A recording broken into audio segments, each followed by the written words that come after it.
Dear students, നമ്മുടെ crack വിത്ത് NCERT സീരീസിൽ ഇന്ന് നമ്മൾ സുവോളജിയിലെ മോളിക്കുലർ ബേസ് ഓഫ് ഇൻഹെറിറ്റൻസിൽ കുറച്ച് നമ്മളെ ഒന്ന് കൺഫ്യൂസ് ചെയ്യുന്ന ജനറ്റിക് കോഡോൺ എന്ന് പറയുന്ന ടോപ്പിക്കാണ് ഒന്ന് ഡിസ്കസ് ചെയ്യുക. അപ്പോൾ 5.6 എന്ന് പറയുന്ന പാരഗ്രാഫിൽ നമ്മൾ കാണുന്ന ജനറ്റിക് കോഡോണിനെ എങ്ങനെ സിമ്പിളായി നമുക്ക് പഠിക്കാം. So to start with first paragraph നമുക്ക് തന്നിരിക്കുന്ന രണ്ട് പാരഗ്രാഫ്സ് നിങ്ങൾ ഇവിടെ കണ്ടു കഴിഞ്ഞാൽ ഇവിടെ കൂടുതലും നമുക്ക് സയന്റിസ്റ്റും അവരുടെ എക്സ്പെരിമെന്റൽ ഡിസ്കവറീസും ആണ് കൊടുത്തിരിക്കുന്നത്. അപ്പൊ നമുക്ക് ഇവിടെ പഠിക്കാനുള്ള 4 മേജർ സയന്റിസ്റ്റും അവരുടെ ഡിസ്കവറിയും ഈസി ആയി പഠിക്കാനുള്ള ഒരു കോഡാണ് ആദ്യം നിങ്ങൾക്ക് ഞാൻ പറഞ്ഞു തരുന്നത്. ഇതേ ശ്രദ്ധിച്ചോ മക്കളെ, ഇവിടെ നമുക്ക് ആദ്യം തന്നിരിക്കുന്ന സയന്റിസ്റ്റ് ആണ് ജോർജ് ഗാമോ. അപ്പൊ നമുക്ക് അദ്ദേഹത്തിന് ഇങ്ങനെ ആലോചിക്കാം, ഗ്ലാമർ ജോർജ് ആള് 4 ബേസ് പുട്ടിയിടുന്നു എന്ന് ആലോചിക്കാം, മേക്കപ്പ് ചെയ്യാണ് ആള്. ദാറ്റ് മീൻസ് അദ്ദേഹമാണ് മനസ്സിലാക്കിയത് there is 4 bases and 4 bases making 3 in a triplet ആയിട്ട് ഒരു കോഡോൺ ഫോം ചെയ്യുന്നു. സോ 4⁻3 64 കോഡോൺസ് ആണ് നമുക്ക് ഉണ്ടാകുക എന്ന് അദ്ദേഹം ഡിസ്കവർ ചെയ്തു. അത് കഴിഞ്ഞേച്ച് പിന്നെ നമ്മൾ പറയുന്ന അടുത്ത സയന്റിസ്റ്റ് ആണ് മാർഷൽ നിരംബർഗ്. മാർഷൽ നിരംബർഗ് ദേ മാർഷൽ ആർട്ട് ചെയ്യുന്ന ഒരാളെയാണ് കാണുന്നത് നിങ്ങൾ ഇവിടെ ഈ ഡയഗ്രത്തിൽ. അയാൾക്ക് നിറയെ മസിൽസ് ഉണ്ട് അല്ലെ, മസിൽസ് പ്രോട്ടീനാണ്. അപ്പോൾ മാർഷൽ നിരംബർഗിന്റെ ഡിസ്കവറി ഇതാണ്, self free system for protein synthesis. Protein സിന്തസിസിന് വേണ്ടിയുള്ള ഒരു സെൽഫ് ഫ്രീ സിസ്റ്റം അത് ക്രിയേറ്റ് ചെയ്തത് അദ്ദേഹമാണ്. അതുവഴിയാണ് നമുക്ക് എങ്ങനെയാണ് RNAയുടെ കോഡോൺസ് വായിച്ചുകൊണ്ട് tRNA അമിനോ ആസിഡ്സിനെ ആഡ് ചെയ്യുന്നതെന്നുള്ളൊരു ബേസിക് കൺസെപ്റ്റ് മനസ്സിലായത്.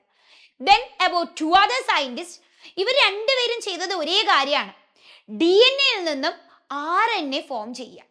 പക്ഷെ DNA-യിൽ നിന്ന് RNA ഫോം ചെയ്തത് നമ്മുടെ നാട്ടുകാരനായ ഹർ ഗോബിന്ദ് ഖൊറാനയാണ്. ഖൊറാനയിൽ തന്നെ RNA കിടപ്പുണ്ട്, RNA synthesis from the DNA template.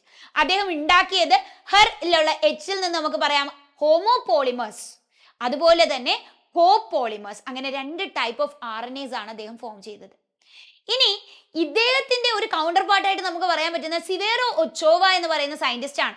ഇവിടെ അദ്ദേഹം ഒച്ച വെച്ചുകൊണ്ട് ഖൊറാനയോട് പറയാണ്, ഈ DNA നോക്കി RNA ഉണ്ടാക്കേണ്ട ആവശ്യമൊന്നുമില്ല, DNA ഇല്ലാതെ തന്നെ ഇൻഡിപെൻഡന്റ് ആയിട്ട് തന്നെ നമുക്ക് ടെംപ്ലേറ്റ് ഫ്രീ ആയിട്ട് RNA ഉണ്ടാക്കാം യൂസിങ് ഹിസ് എൻസൈം ഫോസ്ഫോറിലേസ്. അപ്പോൾ ഇത്രയുമാണ് നമുക്ക് ഈ ഒരു പാരഗ്രാഫിൽ കൊടുത്തിരിക്കുന്ന major scientist and their discovery. അപ്പോൾ ഇത് നല്ല കിഡിലായി മനസ്സിലായെങ്കിൽ ദേ ഒന്ന് പോസ് ചെയ്തിട്ട് എൻ്റെ മക്കൾക്ക് എല്ലാവർക്കും ഈ ഒരു ക്വസ്റ്റ്യൻ വർക്ക്ഔട്ട് ചെയ്ത് നോക്കാവുന്നതാണ്. ഇനി നമ്മൾ പോകുന്നത് ജനറ്റിക് കോഡോണിന്റെ തന്നെ അടുത്ത ഒരു പാരഗ്രാഫിൽ നമുക്ക് കൊടുത്തിരിക്കുന്നത് കോഡോണിന്റെ ഒരു ഫുൾ ടേബിളും ആ ടേബിളിലുള്ള കോഡോണിന്റെ കറസ്പോണ്ടിങ് അമിനോ ആസിഡ്സ് ആണ്. അപ്പോൾ അതെങ്ങനെ പഠിക്കണമെന്നുള്ളൊരു കോഡ് മിസ് യൂട്യൂബിൽ ഈ വീക്ക് തന്നെ ഇട്ടിട്ടുണ്ട്, നിങ്ങൾക്കൊന്ന് ചെക്ക് ചെയ്യാം. ഇനി അവിടെ നമുക്ക് salient features of genetic codon എന്ന് പറഞ്ഞിട്ട് നമുക്ക് വളരെ സിമ്പിൾ ആയിട്ടുള്ള ഒരു 5 സാലിയൻ ഫീച്ചേഴ്സ് നമുക്ക് കൊടുത്തിട്ടുണ്ട്, 6 സാലിയൻ ഫീച്ചേഴ്സ് കൊടുത്തിട്ടുണ്ട്. അപ്പോൾ ഈ സാലിയൻ ഫീച്ചേഴ്സിലെ ഓരോ ഫീച്ചർ നമ്മൾ പറയുകയാണെങ്കിൽ ഫസ്റ്റ് ഫീച്ചർ പറയുക, നമുക്ക് എത്ര കോഡോൺസ് ആണുള്ളത്? 64 കോഡോൺസ് ആണുള്ളത്. അതിൽ 61 കോഡോൺസ് അമിനോ ആസിഡ്സിനെ കോഡ് ചെയ്യുന്നു. 3 സ്റ്റോപ്പ് കോഡോൺസ് ആണുള്ളത്, UAA, UGA ആൻഡ് UAG. പിന്നെ പറയുന്ന അടുത്ത സെന്റൻസ് എന്ന് പറയുന്നത് കോഡോൺ ഡീജനറേറ്റ് ആണെന്നുള്ളതാണ്. ഇത് ഭയങ്കര ഇമ്പോർട്ടൻ്റ് ആണ്. കോഡോൺ ഡീജനറേറ്റ് എന്ന് പറഞ്ഞാൽ അർത്ഥം എന്താണ്? അർത്ഥം ഇത്രയേ ഉള്ളൂ, നമുക്ക് 61 കോഡോൺ 20 അമിനോ ആസിഡിന് വേണ്ടി ആയതുകൊണ്ട് തന്നെ ചില അമിനോ ആസിഡ്സിന് ഒന്നിലധികം കോഡോൺസ് ഉണ്ടാകും. എന്ന് പറഞ്ഞാൽ കോഡോൺ അത്ര ഭയങ്കര സ്പെസിഫിക് അല്ല, ഒരു അമിനോ ആസിഡിന് ഒന്നിലധികം കോഡോൺസ് ഉണ്ടാവാം. ഓക്കെ അല്ലേ? ക്ലിയർ ആണ്. ഇനി അടുത്ത ഒരു കാര്യം, ഇവിടെ നിന്ന് നമുക്ക് വരുന്ന ഒരു ഇമ്പോർട്ടൻറ്റ് ക്വസ്റ്റ്യൻ ആണ് മിസ്. അപ്പോൾ പറയുക, ഡീജനറേറ്റ് എന്ന് പറയുമ്പോൾ നമ്മുടെ ലാസ്റ്റ് ഒരു കോഡോണിലെ ലാസ്റ്റ് ബേസ് ആണ് ചേഞ്ച് ചെയ്യുന്നുണ്ടാവുക. For example UUU phenyl alanine ആണ്, UUCയും ഫിനൈൽ അലാനിലാണ്. ട്രിപ്ലെറ്റ് കോഡോണിലെ 3rd ബേസിനാണ് ചേഞ്ച് ഉണ്ടാവുക. കോഡോൺ യൂണിവേഴ്സൽ ആണെന്നാണ്. എന്ന് പറഞ്ഞാൽ UUU എന്ന് പറയുന്ന ഒരു കോഡോൺ നമ്മൾ എടുത്തു നോക്കിയാൽ അത് ഹ്യൂമൻസിലും ബാക്ടീരിയയിലും സെയിം അമിനോ ആസിഡിനെയാണ് കോഡ് ചെയ്യുന്നത്, ഫിനൈൽ അലാനിൻ അല്ലെ. അപ്പോൾ ഈ ഒരു ക്യാരക്ടറിസ്റ്റിക് അനുസരിച്ച് നമുക്കൊരു ക്വസ്റ്റ്യൻ വരാറുണ്ട്, അത് ബയോടെക്നോളജി റിലേറ്റ് ചെയ്താണ് ചോദിക്കുക. നമ്മൾ ബയോടെക്നോളജിയിൽ ഒരു ബാക്ടീരിയനെ യൂസ് ചെയ്തുകൊണ്ട് ഇൻസുലിൻ ഹോർമോൺ ക്രിയേറ്റ് ചെയ്യുന്നത് കോഡോൺസിന്റെ ഏത് ക്യാരക്ടറിനെ യൂസ് ചെയ്താണ്? യൂണിവേഴ്സൽ ആയതുകൊണ്ടാണ്.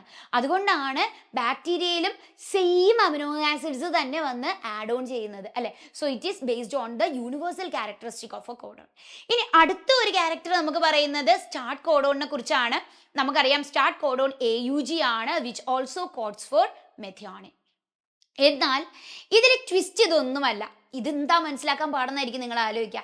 ഇത് ഭയങ്കര സിമ്പിൾ ആണ്. എന്നാൽ ഇവിടെ കൊടുത്തിട്ടില്ലാത്ത ഒരു ഫീച്ചർ സാധാരണയായി നമുക്ക് നീറ്റ് എൻട്രൻസിന്റെ ക്വസ്റ്റ്യനിൽ കാണാൻ പറ്റും. ദാറ്റ് ഈസ് അൺആംബിഗ്വസ് ആണെന്ന് നമ്മൾ പറയുന്ന ഒരു ക്യാരക്ടർ. അപ്പൊ ഇതിന് മുമ്പായിട്ട് നമ്മൾ പറയേണ്ട ഒരു കുഞ്ഞു കാര്യം കൂടെ പറയട്ടെ.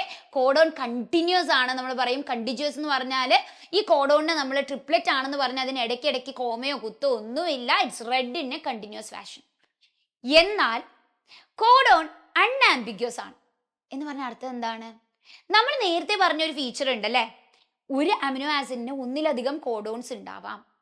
പക്ഷെ ഒരു കോഡോൺ വായിച്ചു കഴിഞ്ഞാൽ ഒരു പെർട്ടിക്കുലർ അമിനോ ആസിഡ് മാത്രമേ അവിടെ വരുള്ളൂ. കാരണം കോഡോൺസിന്റെ എണ്ണം കൂടുതലാണ്.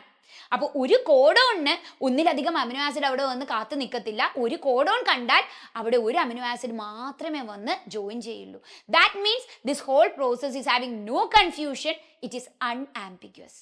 അപ്പോൾ അത് നമുക്ക് NCERT കൊടുത്തിട്ടില്ല എങ്കിലും നിങ്ങൾ ചെയ്യുന്ന മിക്ക ക്വസ്റ്റ്യൻസിലും നിങ്ങൾക്ക് അത് കാണാൻ പറ്റും. So let's do one question from this area. അപ്പോൾ നിങ്ങൾക്ക് ഈ രണ്ട് ക്വസ്റ്റ്യൻസിന്റെയും ക്വസ്റ്റ്യൻ നമ്പർ 1-ന്റെയും 2-ന്റെ ആൻസർ നിങ്ങൾ കമന്റ് ബോക്സിൽ കൊടുക്കുക. See you with such useful tips. Bye.